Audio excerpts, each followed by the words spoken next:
ജീവമൊഴി കാൽവരിനാഥന്റെ സ്നേഹമൊഴി തിരുനിറത്താൽ ജീവനേകും യേശുനാഥന്റെ ജീവമൊഴി ജീവധാര ജീവധാര ജീവധാര.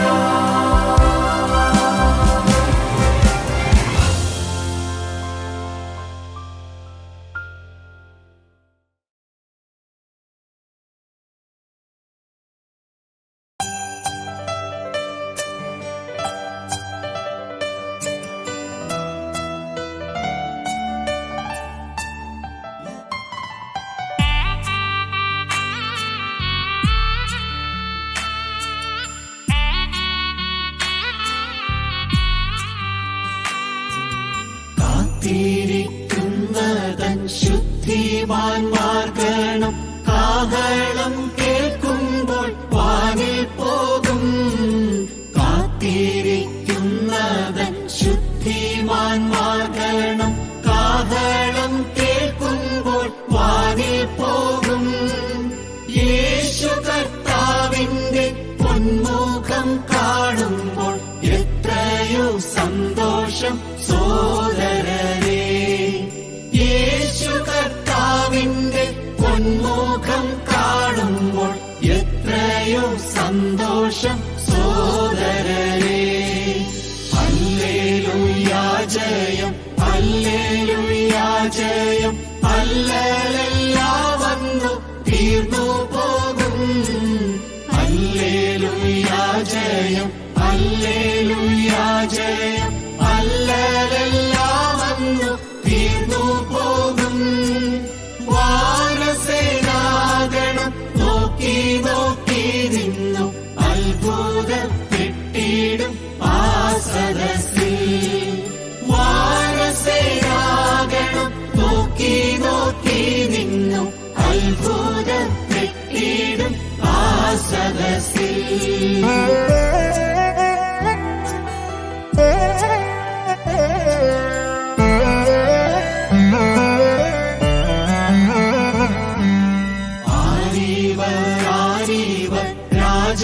രാജനോടൊപ്പമായി പന്തിയിരിപ്പതു സത്യസഭ. ആരീവർ രാജനോടൊപ്പമായി പന്തിയിരിപ്പതു സത്യസഭ. പൊന്നേശു തമ്പുരാൻ ചിന്തിയ രക്തത്തിൻ ഫലമാം വിശുദ്ധ കൂട്ടമത്രേ.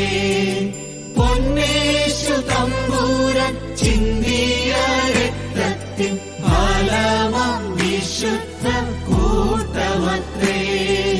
ഹല്ലേലൂയാ ജയം, ഹല്ലേലൂയാ ജയം, ഹല്ലേലൂയാ വന്നു തീർന്നു പോകും.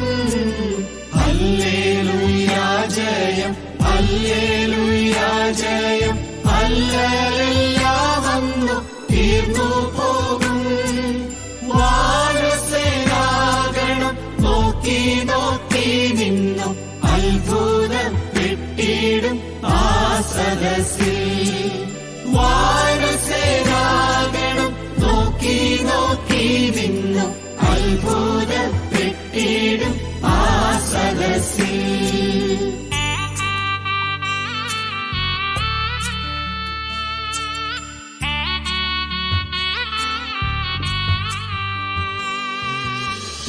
പ്രതിഫലങ്ങൾ വിഭാഗിച്ചു കൊടുക്കും തൻ പേർക്കായി പാർത്തലെ വിശ്വസ്തരാൻ. പ്രതിഫലങ്ങൾ വിഭാഗിച്ചു കൊടുക്കും തൻ പേർക്കായി പാർത്തലെ വിശ്വസ്തരാൻ. ജീവിതം ചെയ്തതൻ ശുദ്ധിമാന്മാർ ഗണം വാങ്ങിടും സമ്മാനം ആ സദസ്സിൽ. ജീവിതം ചെയ്തത് ശുദ്ധിമാന്മാർ ഗണം വാങ്ങിടും സമ്മാനം ആ സദസ്സിൽ.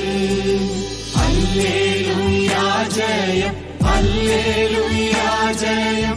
അല്ലലെല്ലാം അന്നു തീർന്നു പോകും. ഹല്ലേലൂയ ജയം. ഹല്ലേലൂയ ജയം.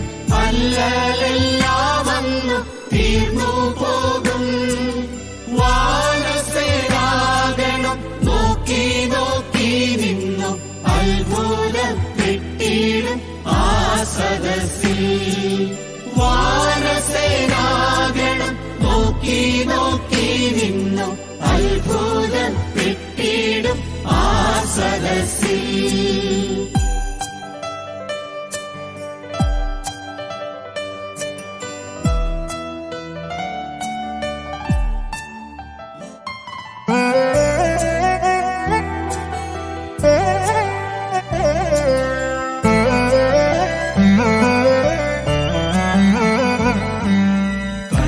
കണ്ണുനീരെല്ലാം തുടച്ചിടുമേ അന്ന് എത്രയോ സന്തോഷം ആ സദസ്സിൽ. കണ്ണുനീരെല്ലാം തുടച്ചിടുമേ അന്ന് എത്രയോ സന്തോഷം ആ സദസ്സിൽ. കുഞ്ഞാട്ടിൻ കല്യാണശാലയാം വാനത്തിൽ കല്യാണ വേളയാഘോഷമത്രേ. കുഞ്ഞാട്ടിൻ കല്യാണശാലയാം വാനത്തിൽ കല്യാണ വേളയാഘോഷമത്രേ. ഹല്ലേലൂയ ജയം. ഹല്ലേലൂയ ജയം. അല്ലലെല്ലാം അന്നു തീർന്നു പോകും. ഹല്ലേലൂയ ജയം. ഹല്ലേലൂയ ജയം. അല്ലലെല്ലാം അന്നു തീർന്നു പോകും. വാനസേനാഗണം നോക്കി നോക്കി നിന്നു അത്ഭുതപ്പെട്ടിടും ആ സദസ്സിൽ. വാനസേനാഗണം നോക്കി നോക്കി നിന്നു അത്ഭുതപ്പെട്ടിടും ആ സദസ്സിൽ. ദൈവ തിരുനാമം മഹത്വപ്പെടട്ടെ. കർത്താവായ യേശുക്രിസ്തുവിൻ്റെ വചനവുമായി നിൽക്കുവാൻ ഒരു പ്രാവശ്യം കൂടി ദൈവം അനുവദിച്ചോർത്ത് ഞാൻ ദൈവത്തെ മഹത്വപ്പെടുത്തുകയാണ്. ഒരു ഭക്തൻ്റെ പ്രത്യാശ എന്നുള്ളത് അനന്ത നിത്യതയിൽ കർത്താവായ യേശുക്രിസ്തുവിനോട് കൂടെ വാഴുക എന്നുള്ളതാണ്. അതിനായി നാം ഈ ഭൂമിയിൽ ജീവിക്കുമ്പോൾ മാനസാന്തരപ്പെട്ട് വീണ്ടും ജനനം പ്രാപിച്ച് കർത്താവായ യേശുക്രിസ്തുവിൻ്റെ പരിശുദ്ധ രക്തത്തിൻ്റെ മുദ്രയണിഞ്ഞവരായും ഈ ലോകത്തോടുള്ള പറ്റുമാനം ഉപേക്ഷിച്ച് വ്യക്തമായൊരു വേർപാട് പാലിച്ചവനായും ജീവിച്ചാൽ മാത്രമേ നമുക്ക് നിത്യതയിൽ ക്രിസ്തുവിനോട് കൂടെ വാഴുവാൻ സാധിക്കുകയുള്ളൂ. ഇന്നത്തെ അല്പസമയത്തെ ചിന്തയ്ക്കായി തിരുവചന ഭാഗത്തുനിന്ന് ഒരു വാക്യം വായിക്കാം. ലൂക്കോസിൻ്റെ സുവിശേഷം 5-ാമത്തെ അധ്യായം 11-ാം വാക്യം. പിന്നെ അവർ പടകുകളെ കരയ്ക്ക് അടുപ്പിച്ചിട്ട് സകലവും വിട്ട് അവനെ അനുഗമിച്ചു. സകലവും വിടുക. ഒരു സാമാന്യ ക്രൈസ്തവനോട് ചോദിക്കുകയാണ്, നീ കർത്താവായ യേശുക്രിസ്തുവിനെ പിന്തുടരുന്നവനാണോ എന്ന് ചോദിച്ചാൽ അതേ, ഞങ്ങൾ ക്രിസ്തുവിനെ പിന്തുടരുന്നവനാണ് എന്ന് വളരെ വ്യക്തമായി ഉത്തരം പറയും. എന്നാൽ രണ്ടാമതൊരു ചോദ്യം ചോദിക്കുക, നീ സകലവും വിട്ട് ക്രിസ്തുവിനെ പിന്തുടരാൻ തയ്യാറാണോ എന്ന് ചോദിച്ചാൽ അതിന് ആത്മാർത്ഥമായ ഉത്തരം നാം പ്രതീക്ഷിക്കേണ്ടതില്ല. കാരണം ഈ ലോകത്തെ കൂട്ടുപിടിച്ചുകൊണ്ടാണ് ക്രൈസ്തവർ ഇന്ന് ക്രിസ്തുവിൻ്റെ മാർഗം അന്വേഷിച്ചു പോകുന്നത്. യേശുക്രിസ്തുവിനെ ഒരു കൈയിലും മറുകൈയിൽ ഈ ലോകവുമായി സഞ്ചരിക്കുവാൻ താല്പര്യപ്പെടുന്ന ക്രൈസ്തവ ലോകത്തെയാണ് നാം കാണുന്നത്. ഒറ്റനോട്ടത്തിൽ എന്താണ് പ്രശ്നമെന്ന് മനസ്സിലാവുകയില്ല. കർത്താവായ യേശുക്രിസ്തുവിന് പുറകെ പോകുന്ന മനുഷ്യനെ പിശാച് വലയിലാക്കി ഈ ലോകത്തിന് അനുരൂപമാക്കിക്കൊണ്ട് ജീവിക്കും. നമുക്കറിയാം, തിരുവചനം പറയുന്നു, റോമർക്കെഴുതിയ ലേഖനം 12-ാം അധ്യായം 2-ാം വാക്യത്തിൽ പറയും, ഈ ലോകത്തിന് അനുരൂപമായി മുന്നോട്ട് പോകാൻ പറ്റുകയില്ല എന്ന്. നന്മയും പ്രസാദവും പൂർണ്ണതയുമുള്ള ദൈവഹിതത്തെ തിരിച്ചറിഞ്ഞുകൊണ്ട് യേശുക്രിസ്തുവിന് പിൻപറ്റി പോകണമെന്ന് തിരുവചനം പറയുന്നു. എന്നാൽ ക്രൈസ്തവരായ മനുഷ്യരെ പിശാച് ഈ ലോകത്തിലേക്ക് ആകർഷിക്കുകയാണ്. ഞാൻ പിശാചാണെന്ന് പറഞ്ഞു വന്ന് ഒരു ക്രൈസ്തവൻ്റെ മുമ്പാകെ ആരും നിൽക്കുന്നില്ല. എങ്കിൽ ക്രൈസ്തവൻ അതിൻ്റെ പുറകെ പോവുകയില്ല. എന്നാൽ തന്ത്രത്തായാലും ഉപായത്താലുമാണ് മനുഷ്യനെ പിശാച് കീഴടക്കുന്നത്. അവൻ്റെ വഴികൾ തന്ത്രത്താലുള്ളതാണ്. ഈ ലോകത്ത് അവൻ നല്ലതെന്ന് തോന്നുന്ന ചില വാക്കുകളുടെ പുറകിലെല്ലാം പൈശാചികമായ ചില വ്യാപാരങ്ങളിലൂടെ അവൻ കടന്നു വരും.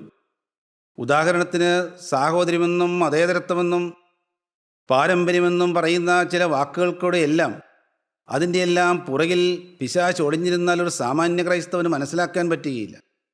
അവൻ ഈ ലോകത്തിന് അനുരൂപമായി പോകുന്നു. ലോകത്തോട് പറ്റുമാനം ചെയ്ത് ലോകത്തിലെ എല്ലാ ഇമ്പങ്ങളും തൻ്റെ ആത്മീയ ജീവിതത്തിലേക്ക് കൂട്ടിക്കലർത്തി കൊണ്ടുപോകുവാൻ ക്രൈസ്തവൻ ശ്രമിക്കുന്നുണ്ട്. എന്നാൽ വേദനയോടെ ദൈവം ഇത് നോക്കി നിൽക്കുകയാണ്. പിശാച് ദൈവവുമായിട്ടുള്ള സംഘട്ടനം നിരന്തരമുള്ളതാണ്. അവിടെ പിശാച് പറയുന്നു, ഞാൻ ഈ മനുഷ്യനെ തോൽപ്പിച്ചിരിക്കുകയാണെന്ന് പറയുന്നു. കാരണം ഒരു കാലത്ത് നിന്റെ സ്വരൂപത്തിലും തേജസ്സും നഷ്ടപ്പെട്ടു പോയപ്പോൾ ശരീരം മറുബലിയായി കൊടുത്ത് രക്തം മറുബലിയായി ഊറ്റിക്കൊടുത്ത് അവനെ വിലയ്ക്ക് വാങ്ങി എടുത്തതാണ്. സ്വരൂപവും തേജസ്സും ഒരു കാലത്ത് നീ പകർന്നു കൊടുത്തതാണെന്നെല്ലാം നീ പറയുന്നുവല്ലോ. എന്നാൽ ഇപ്പോൾ ഈ മനുഷ്യനെ നോക്കിയാൽ ചില നേരങ്ങളിലെല്ലാം അവൻ എൻ്റെ കൂടെയാണ്. പിശാചിന് ക്ലെയിംസ് ഉണ്ടാകും. പിശാച് പറയുന്നു, ഈ മനുഷ്യൻ, ഈ ഭക്തൻ എന്ന് പറയുന്ന മനുഷ്യൻ ഞങ്ങളുടെ കൂടെയാണ് താമസമെന്ന് പറയുന്നു. കാരണം ലോകത്തിന് അനുരൂപമായിക്കൊണ്ടാണ് പോകുന്നത്. ഇവിടെ ദൈവം വളരെ വേദനയോടുകൂടി താൻ വീണ്ടെടുത്ത ജനത്തെ നോക്കി നിൽക്കുകയായിരിക്കും. ഇവിടെ എന്താണ് വായിച്ചു കേട്ടത്? സകലവും വിട്ടവരെ അനുഗ്രഹിച്ചുവെന്ന്. അവിടെ പശ്ചാത്തലം അധികം വിശദീകരിക്കേണ്ട കാര്യമില്ല. ഗന്നസരത്ത് തടാകത്തിൻ്റെ കരയിൽ അനേകായിരങ്ങൾ കർത്താവിൻ്റെ വചനം കേൾക്കുവാൻ കൂടി. അവിടെ ശീമോനുള്ളതായ പടകിലേക്ക് കർത്താവ് കയറി നിന്നുകൊണ്ട് തിരുവചനം ഘോഷിച്ചു. അവിടെ ഒരു പൊടിച്ചിമീൻ പോലും പിടിക്കാതിരുന്ന ശീമോനോട് പറഞ്ഞു, നീ ആഴത്തിലേക്ക് നീക്കി വലയിറക്കുവാൻ പറഞ്ഞു. ആഴത്തിലേക്ക് നീക്കി വലയിറക്കിയപ്പോൾ അത്ഭുതം കണ്ടു. പടക് നിറയെ മത്സ്യം കയറി വന്നു. ആഴത്തിലേക്ക് നീക്കി വലയിറക്കിയവർ നമ്മളിലില്ലേ? അനേകർ പരിശുദ്ധാത്മാവിൻ്റെ വചനം കേട്ട് ആഴത്തിലേക്ക് നീക്കി വലയിറക്കിയപ്പോൾ അത്ഭുതങ്ങൾ കണ്ടില്ലേ? അനേകമായ അത്ഭുതങ്ങൾ നമ്മുടെ ഓരോരുത്തരുടെയും ജീവിതത്തിൽ സംഭവിച്ചില്ലേ? പാപത്തെ വിട്ടൊഴിഞ്ഞ് കർത്താവായ യേശുക്രിസ്തുവിനോട് കൂടെ ജീവിക്കുവാൻ പറ്റിയെന്നുള്ള വലിയ അത്ഭുതം നാം കണ്ടവരല്ലേ? എന്നാൽ സഹോദരങ്ങളെ, പടക് നിറച്ച് നാം എടുത്തതുകൊണ്ട് ആത്മീയം തീർന്നുപോയോ? വല നിറച്ച് മീൻ കിട്ടിയതുകൊണ്ട് ആത്മീയം തീർന്നുപോയോ? നമ്മുടെ ജീവിതത്തിൽ എന്ത് കിട്ടിയെന്നുള്ളതല്ല ആത്മീയം. ഇനി നാം എങ്ങനെ മുന്നോട്ട് പോകുന്നു എന്നുള്ളതാണ് ആത്മീയം. ഇനി നാം ക്രിസ്തുവിൻ്റെ കൂടെ എങ്ങനെയാണ് പോകുന്നു എന്നുള്ളതാണ് ആത്മീയം. ക്രിസ്തു മുന്നേ പോകുമ്പോൾ നമുക്ക് ക്രിസ്തുവിനെ അനുഗമിക്കാൻ പറ്റുന്ന സ്വഭാവ വിശേഷങ്ങളുമായിട്ടാണോ നാം ഈ ഭൂമിയിൽ ജീവിക്കുന്നത് എന്നുള്ളതാണ് ആത്മീയം. നമ്മുടെ ജീവിതത്തിൽ എന്ത് പകർന്നു കിട്ടി എന്നുള്ളതോ, നാം എത്രമാത്രം സമ്പാദിച്ചു എന്നുള്ളതോ കൊണ്ടോ, നാം ദൈവത്തിൽ നിന്ന് പല അനുഗ്രഹങ്ങൾ പ്രാപിച്ചു എന്നുള്ളതോ ആത്മീയത്തിൻ്റെ ഇനിയുള്ള ചിന്തയല്ലാതല്ല വേണ്ടത്. നാം ദൈവ വഴിയിലാണെങ്കിൽ ക്രിസ്തുവിൻ്റെ പാതയിൽ നാം എങ്ങനെ നിൽക്കുന്നു എന്നുള്ളത് ഏറ്റവും പ്രധാനപ്പെട്ട ഒരു കാര്യമാണ്. ഇവിടെ അവർ പടകിനെ വിട്ട് വലയും വിട്ട് ക്രിസ്തുവിന് കൂടെ പോവുകയാണ്. ലോകത്തെ ഉപേക്ഷിക്കുവാൻ ശിഷ്യന്മാർ തീരുമാനിക്കുകയാണ്. ഒരുപക്ഷെ അന്ന് പിടിച്ച ആ വലിയ മീൻകൂട്ടത്തെ അവർ ചീഞ്ഞു പോകുമോ എന്ന് നോക്കിയില്ല. അവർ ആ പടക് കരക്കടിപ്പിച്ചപ്പോൾ ഇത് കള്ളന്മാർ കൊണ്ടുപോകുമെന്ന് നോക്കിയില്ല. പടകും വലയും ഉപേക്ഷിച്ച് ക്രിസ്തുവിന് പിൻപറ്റുവാൻ അവർ തീരുമാനമെടുത്തു. യോഹന്നാൻ സ്നാപകൻ്റെ 2 ശിഷ്യന്മാർ അദ്ദേഹത്തിൻ്റെ കൂടെ നിൽക്കുമ്പോൾ കർത്താവായ യേശുക്രിസ്തു നടന്നു പോകുന്നത് കണ്ട് യോഹന്നാൻ പറഞ്ഞു, ദാ പോകുന്നു ഈ ലോകത്തിൻ്റെ പാപം ചുമക്കുന്ന ദൈവത്തിൻ്റെ കുഞ്ഞാടെന്ന് പറഞ്ഞു. യഥാർത്ഥമായ ദൈവപുത്രനെ കാണിച്ചു കിട്ടിയപ്പോൾ ആ ശിഷ്യന്മാർ ദൈവപുത്രൻ്റെ പിന്നാലെ പോകുന്നു. ഗുരു പറഞ്ഞത് കേട്ട് അവർ ദൈവത്തിൻ്റെ പിന്നാലെയാണ് പോകുന്നത്. ഗുരു പറഞ്ഞത് കേട്ട് യേശുക്രിസ്തുവിൻ്റെ പിന്നാലെ പോകുന്നു. സഹോദരങ്ങളെ, അതുകൊണ്ട് ഈ ലോകത്തെ ഉപേക്ഷിക്കുക എന്ന് പറഞ്ഞാൽ എന്താണ്? ഈ ലോകത്തെ ഉപേക്ഷിക്കുക എന്ന് പറഞ്ഞാൽ ദൈവവചനപ്രകാരം ഈ ലോകത്തെ ഉപേക്ഷിക്കുക എന്നാണ്. ദൈവത്തിൻ്റെ വചനത്തിന് ആസ്പദമായിക്കൊണ്ടും കീഴടങ്ങിക്കൊണ്ടും ഈ ലോകത്തിന് അനുരൂപമാകരുത് എന്നാണ് പറയുന്നത്. മനസ്സിൽ നമുക്കൊരു വേർപാടുണ്ടെങ്കിൽ തീർച്ചയായിട്ടും ശരീരത്തിലും നാം ഒരു വേർപാട് കാണിച്ചിരിക്കും. ശരീരത്തിലും മനസ്സിലും വേർപാട് പാലിക്കുക എന്നുള്ളതാണ് ഒരാത്മീയൻ്റെ യഥാർത്ഥമായ സവിശേഷത എന്നുള്ളത്. ഈ ലോകത്തിൻ്റെ കാലഗതി അനുസരിച്ച് ജീവിക്കരുതെന്ന് അപ്പോസ്തലൻ പറഞ്ഞു. അപ്പോസ്തലനായ പൗലോസ് തിമോത്തിയോസിനോട് പറഞ്ഞു, തിമോത്തിയോസേ, നീ ഈ ലോകത്തിൻ്റെ കാലഗതി അനുസരിച്ച് ജീവിക്കേണ്ടവനല്ല. തിമോത്തിയോസിന് എഴുതിയ 1-ാമത്തെ ലേഖനം 6-ാം നമുക്കൊന്ന് വായിച്ചു നോക്കാം. നീയോ ദൈവത്തിൻ്റെ മനുഷ്യനായുള്ളവേ, അത് വിട്ടോടി നീതി, ഭക്തി, വിശ്വാസം, സ്നേഹം, ക്ഷമ, സൗമ്യത എന്നിവയെ പിന്തുടരുക. നീയോ ദൈവത്തിൻ്റെ മനുഷ്യനായുള്ളവേ എന്നാണ് വിളിക്കുന്നത്. നീ ദൈവത്തോട് ചേർന്നിരിക്കേണ്ടവനാണ്. നീ തിരുവചനം കേട്ടവനാണ്. നീ സമർപ്പണം എടുത്തവനാണ്. യേശു ക്രിസ്തുവിൻ്റെ പാതയിലൂടെ പോകാമെന്ന് തീരുമാനം പറഞ്ഞവനാണ്. ലോകം വിടുകും എന്ന് പറഞ്ഞവനാണ്. അതുകൊണ്ട് തിമോത്തിയോസേ, നീ അത് വിട്ടോടി. ഏത് വിട്ടോടണമെന്ന് 6-ാം അധ്യായത്തിൻ്റെ 3 മുതൽ 10 വരെയുള്ള വേദഭാഗങ്ങളിലൂടെ നാം വായിച്ച് മനസ്സിലാക്കുമ്പോൾ നമുക്ക് മനസ്സിലാകും അത് എന്താണ് വിട്ടോടേണ്ടതെന്നുണ്ട്. ഈ ലോകത്തിൻ്റെ കാലഗതി അനുസരിച്ചുള്ള ചില കാര്യങ്ങൾ അവിടെ എഴുതിയിട്ടുണ്ട്. ഒന്നാമതായി, തിരിച്ചറിയാത്ത തർക്കവും വാഗ്വാദവും ഉള്ളവർ ഈ ലോകത്തുണ്ട്. അവരിൽ നിന്ന് നീ വിട്ടുമാറണം. അസൂയ, ദൂഷണം, ദുസ്സംശയം മുതലായവ പ്രവർത്തിക്കുന്നവരുണ്ട്. അവരിൽ നിന്ന് നീ വിട്ടുമാറണം. സത്യത്യാഗികളായ ഉള്ളവരുടെ വ്യർത്ഥവാദം അനുഷ്ഠിക്കുന്നവരുണ്ട്. ദ്രവ്യാഗ്രഹികളുണ്ട്.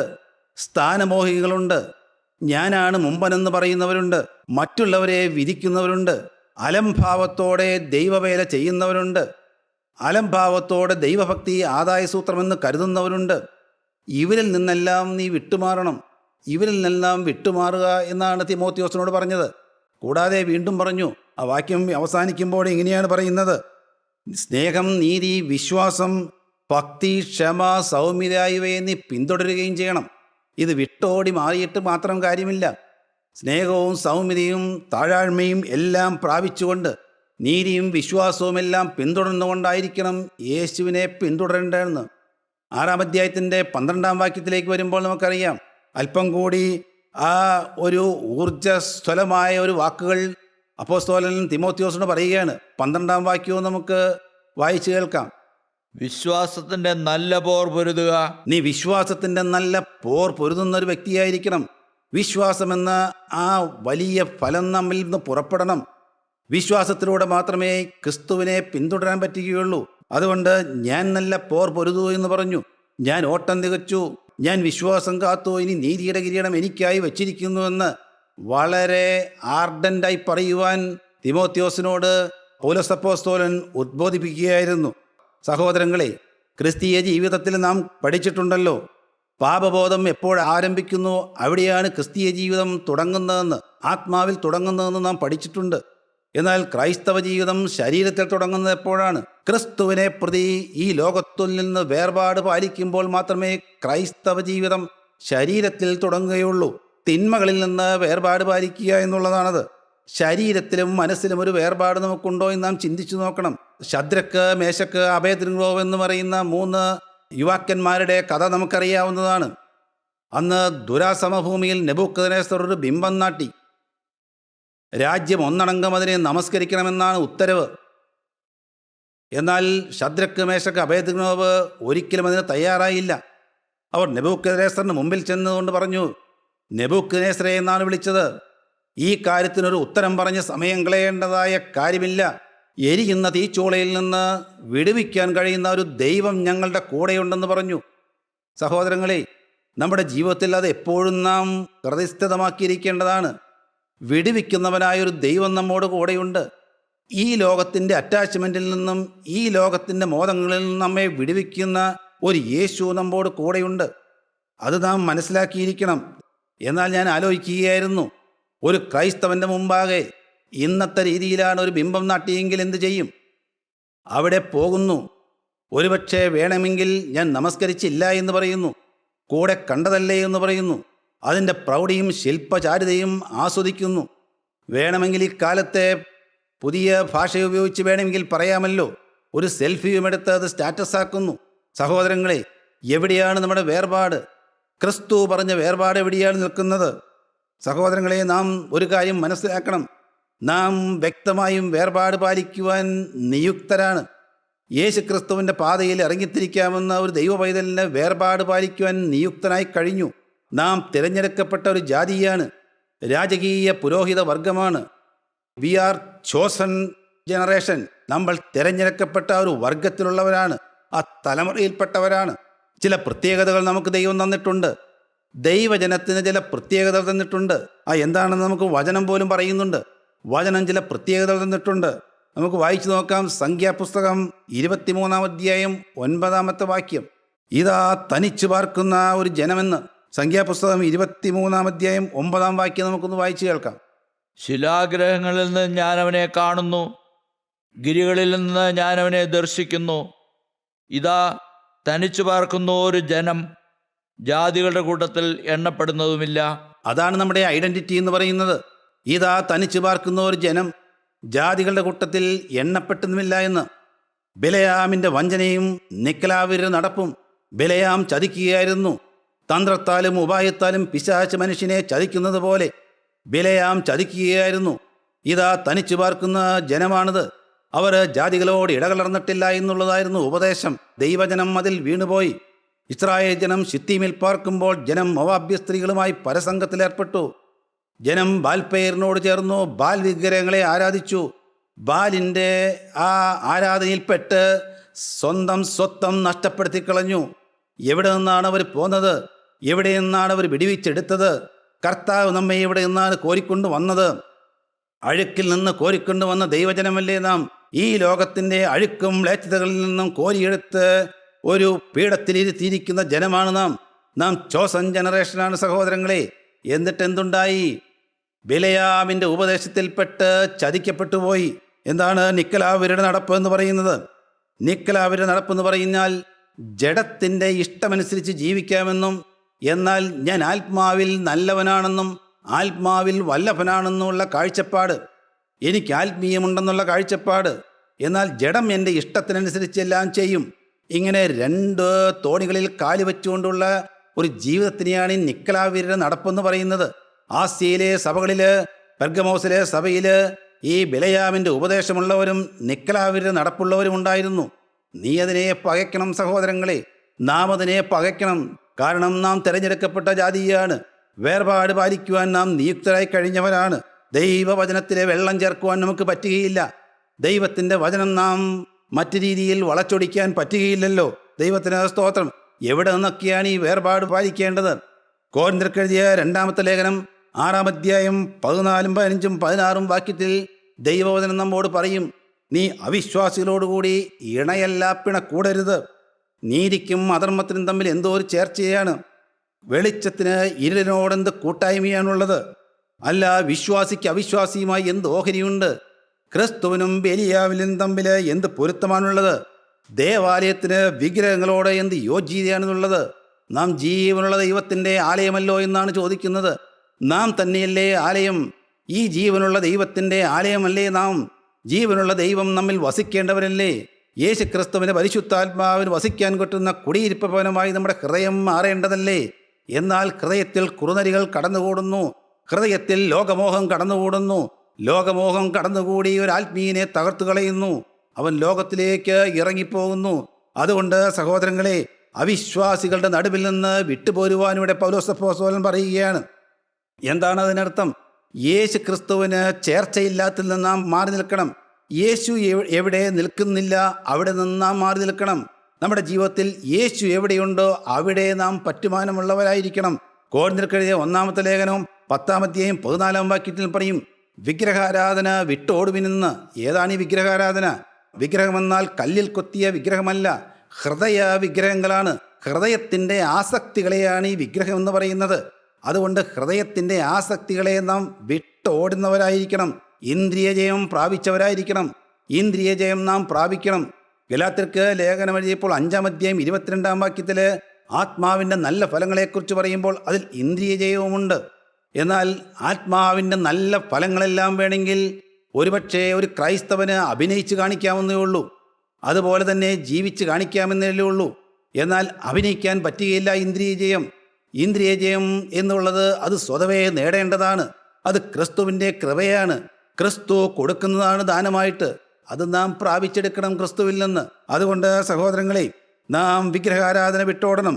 തിമോത്തിയോസിന് 2-ാമത്തെ ലേഖനം 2-ാം അധ്യായം 22 പറയും, യൗവനമോഹങ്ങളെ വിട്ടോടുവിനെന്ന്. പത്രോസിന് എഴുതിയ 2-ാമത്തെ ലേഖനം 2-ാം അധ്യായം 20 പറയും, ലോകത്തിൻ്റെ മാലിന്യം വിട്ടോടണമെന്ന്.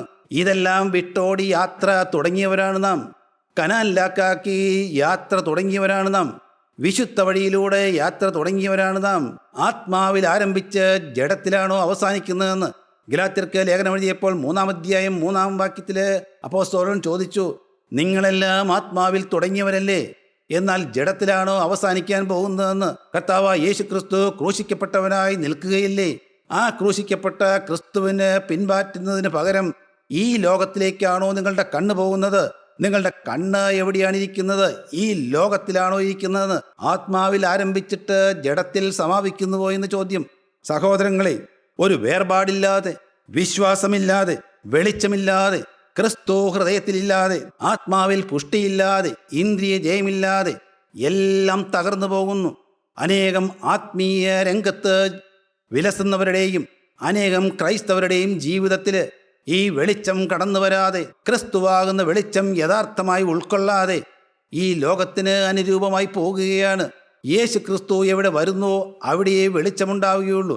വെളിച്ചം വന്നാൽ മാത്രമേ വേർപാട് കിട്ടുകയുള്ളൂ. സഹോദരങ്ങളെ, അന്ന് ഒരുപക്ഷെ ശാപം നിറഞ്ഞ സെബുലൂൺ ദേശത്തിനും നഫ്താലി ദേശത്തിനും യെശയ്യാ പ്രവാചകൻ പ്രവചനം കൊടുത്തു.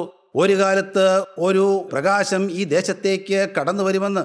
അന്ധകാരത്തിൽ കിടന്ന സെബുലൂൺ ദേശത്തിനെയും നഫ്താലി ദേശത്തിനെയും അനുഗ്രഹിക്കുന്ന ഒരു കാലം വരുമെന്ന് യെശയ്യാ പ്രവാചകൻ പ്രവചിച്ചിരുന്നു. എന്നാൽ കർത്താവായ യേശു ക്രിസ്തു ഒരിക്കൽ സെബുലൂൺ ദേശത്തും നഫ്താലി ദേശത്തും കടന്നു ചെന്നപ്പോഴാണ് അവിടെ പ്രകാശമുദിച്ചതെന്ന് തിരുവചനത്തിൽ നാം വായിക്കുന്നു.